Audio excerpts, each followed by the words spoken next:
¿Qué onda? ¿Cómo están? Bienvenidos a este nuevo video. Yo soy Olvair y en este video vamos a platicar sobre algo que creo que todo mundo a veces nos preguntamos, ya sea cuando estamos comenzando o cuando ya tenemos tiempo aquí en la producción musical, y es ¿qué necesitamos para que nuestra computadora nos sirva para producir música sin ningún problema? Esto depende si tienes una máquina que lo utilizas para varias cosas y la quieres actualizar para que te sirva bien a la hora de hacer música, o tal vez estás armando una nueva computadora y quieres saber qué necesitas mínimo para que no te dé problemas al momento de hacer música. Ok, voy a hacerlo bastante sencillo, resumiéndolo en tres puntos principales que son los puntos esenciales a tener en cuenta para que tu máquina pueda desempeñar FL Studio sin ningún problema. Ok, y los puntos básicos son los siguientes: es el procesador, el disco duro y la memoria RAM. Estos tres puntos son los más importantes al momento de seleccionar o de elegir una computadora que te sirva para hacer música. Sobre todo el procesador. En el procesador yo creo que es lo más importante de todo tu arreglo, de toda tu computadora. Esto podría representar algo así como un 70% de qué tan bien se va a desempeñar el programa cuando estás empezando a cargarle más sintetizadores, más efectos y bueno, mil y un cosas. Ok, así que ¿cuáles son los procesadores que normalmente se pueden elegir? Aquí tenemos dos opciones que son Intel, que son como que los más comunes, y AMD. Estos dos son los principales manufactureros de procesadores y tienen pues diferentes familias a las que podemos comparar. De Intel tenemos los procesadores i7 y los i5. Estos son, pues ya tienen bastantes años en el mercado y se clasifican por generaciones. Aquí lo que yo les recomendaría es que traten de conseguir ya sea un i7 o un i5, pero que sean de la última generación, que son la séptima generación. Eso es primero dependiendo de qué tanto presupuesto tienes, porque también pueden llegar a ser muy caros. Por ejemplo, aquí estoy en la página de Intel en México y este es el precio en pesos, es decir, el puro procesador. Por ejemplo, este que es bastante común, es creo de los más fuertes en cuanto al i7 que tiene Intel. El puro procesador cuesta 6,500 pesos. O sea, si estamos hablando que hay que sumar tarjeta madre, todavía el disco duro, el gabinete, la fuente, etcétera. Si quieres armar tu computadora, pues bueno, no sale precisamente tan barato, pero si de todas, como comento, es el más importante. Y si tu presupuesto está bastante apretado, es mucho más recomendable invertir todo lo que puedas en el procesador, aunque el disco duro y la RAM no sean precisamente lo mejor, porque como quiera que sea, con el tiempo puedes ir haciendo algunas mejoras a los otros apartados, pero el procesador es lo más importante. Así que yo en este caso recomiendo los i7 de séptima generación, o en su defecto los i5 igual de séptima generación, y tienen que fijarse que traten de obtener la mayor cantidad de velocidad, es decir, en megahertz. Por ejemplo, aquí voy a entrar a una de las descripciones. Este es el i5 7500T y podemos ver aquí la frecuencia del procesador. Esta es la básica, la 2.7 y un turbo de 3.3. Este es el 7500.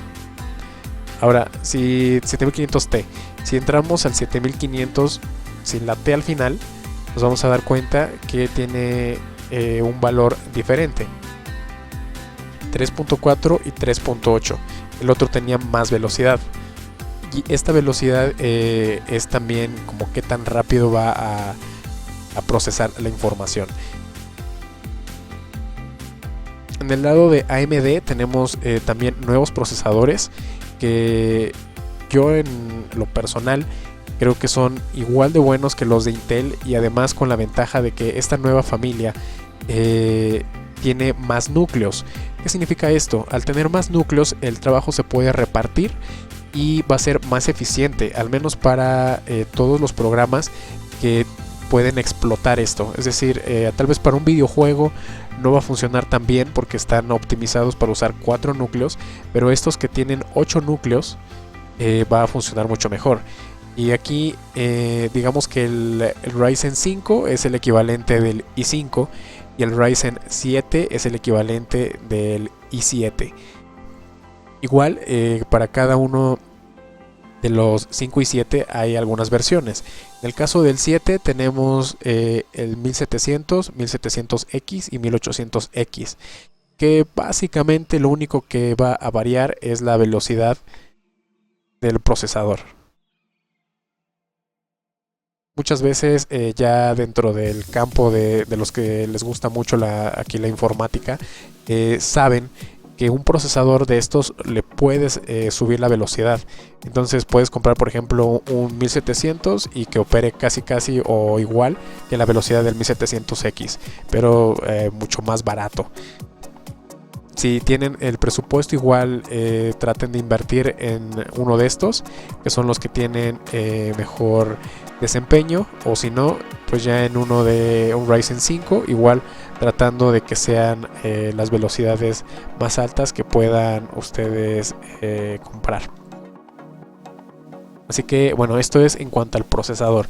Después vamos al disco duro, o al menos el almacenamiento. Aquí hay dos opciones, que es el clásico de disco duro, es decir, la cajota que tiene almacenamiento magnético, y los que se están empezando a utilizar más ahora, que son los de estado sólido, unidades de estado sólido. Estos son mucho más rápidos y mucho más confiables porque no tienen partes que se muevan, partes mecánicas. Básicamente es como si fuera una memoria SD o una USB, imagínenlo así, pero mucho más grande. Por ejemplo, esta es de 500 GB. Así que estamos hablando en este caso de los procesadores, de su velocidad de trabajo. Entonces con el disco duro, y sobre todo el de estado sólido, al tener una velocidad tan alta de lectura, va a poder trabajar muy bien con el procesador. Porque ¿qué es lo que pasa? El procesador está generando y ejecutando las instrucciones, y en el disco duro está instalado el programa y están instalados los VSTs. Entonces esa comunicación entre lo que está almacenado y lo que va a ejecutar tiene que estar a la par. Es por eso que es muy importante tener un buen disco que sea muy rápido, para que el procesador efectivamente pueda sacar provecho de esa velocidad.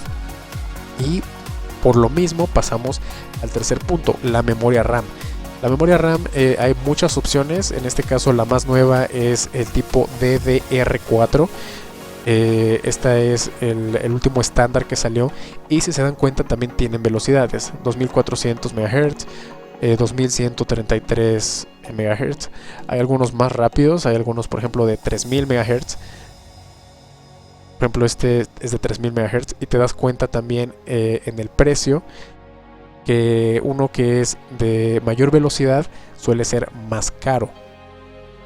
Ok, entonces alguno de los mitos que se suele tener es que mientras más memoria RAM tengas va a ser más rápida la máquina, pero como acabamos de ver, recae principalmente en el procesador el hecho de estar ejecutando todas las instrucciones para generar el sonido.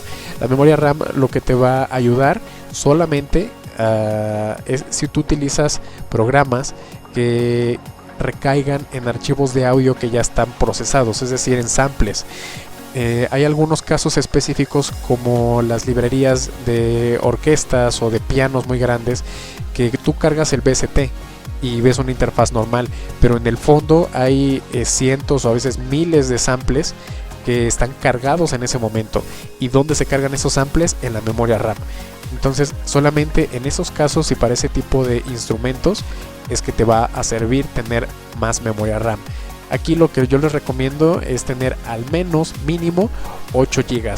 Menos de eso les va a dar problemas. 8 GB creo que ya es suficiente.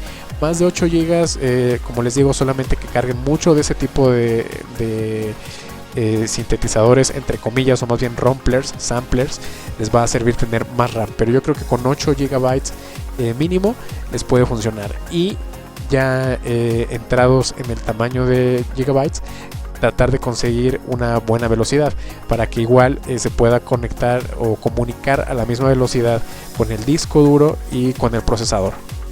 Esto es para evitar algo que se llama cuello de botella, es decir, no tiene caso que el procesador esté aventando toda la información muy rápido si el disco duro no le da tiempo leerlo o si a la RAM no le da tiempo vaciarlo, cosas de ese estilo. Pero bueno, eso es lo que se deben de fijar en el tamaño, que sea lo más actual el sistema DDR4 y que la velocidad esté más o menos a la par de su procesador. Aquí igual pasarse ya de 3000 MHz creo que ya es una exageración, pero con una de 2400 creo que funciona bastante bien. De hecho el estándar suele ser 2133, así que si ya invirtieron en el procesador y en el disco duro y todavía les alcanza para una buena memoria RAM, ok, ahí es donde deben invertir. Esos son los tres elementos principales que deben de tener en cuenta al momento de pensar en dónde van a invertir para crear su máquina para producir. Obviamente, dependiendo del procesador, va a ser la selección de la tarjeta madre. Por eso es más importante el procesador. Primero seleccionas el procesador, luego la tarjeta madre. Después de la tarjeta madre tiene que tener pues la habilidad de recibir las memorias RAM y un buen disco duro. Y esos tres puntos son esenciales. Ya después viene la fuente, que obviamente tiene que dar suficiente wattaje para alimentar todos los elementos. Luego el enfriamiento y bueno, ya muchas otras cosas más que son específicas del armado de computadoras. Pero si por ejemplo ustedes van a buscar una computadora armada o de marca, o van a pedir a alguien que se las arme, estos son los tres puntos clave, pero en verdad clave, los más importantes que deben de considerar para armar su computadora, o comprar su computadora, o actualizar la que ya tienen. Ok, pues eso sería todo por este video. Espero que les sirva un poquito como para orientarse y saber qué es lo que tienen que buscar, a qué le tienen que poner más atención para lograr mejorar el rendimiento. Y pues nada, si tienen alguna otra pregunta, no duden en dejarla por aquí abajo en los comentarios. Me pueden enviar también un mensaje. No olviden darle una manita arriba si les ayudó este video, compartir, que me ayuda muchísimo, suscribirte para más videos chingones como este, y nos estamos viendo en la próxima.